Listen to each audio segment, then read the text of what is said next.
Welcome to our channel. Today we how to enable Capital One budgeting insights for smoother monthly planning, detailed guide step by step clearly. To enable Capital One budgeting insights, start by logging into your Capital One account. You can do this through the mobile app or the website. Once you are logged in, navigate to the Accounts section. Select the account you want to use for budgeting insights. Look for the Insights tab on your account page. Click on the Insights tab to access the budgeting features. You may need to agree to terms and conditions to proceed. After that, locate the option labeled Budgeting Tools. Click on this option to enable budgeting insights. Here, you can set your monthly spending limits. To customize your budget, enter the amount you wish to allocate for each category. These categories typically include groceries, entertainment, and utilities. Review your spending trends to better understand your financial habits. Once you've set up your budget, save your settings. You may receive recommendations based on your spending patterns. Consider reviewing these recommendations for further budgeting improvements.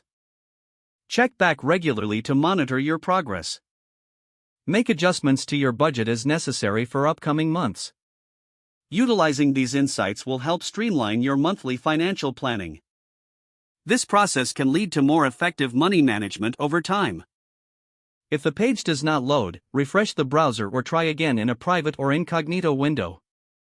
Make sure you are using the correct email address, then retype it carefully to avoid small typos.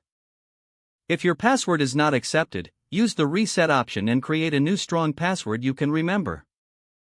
Check your spam folder for verification or security emails, then complete any requested confirmation steps. Enable two-factor authentication if available to improve account security and reduce unauthorized access risk. After signing in, review your profile details so your contact information and settings are accurate and current. If you see an error message, note it down and try again after restarting your device and internet connection. Log out when you finish, especially on shared devices, to keep your account and payment information secure. If the page does not load, refresh the browser or try again in a private or incognito window. Don't forget to like this video and subscribe to our channel for more step-by-step tech guides.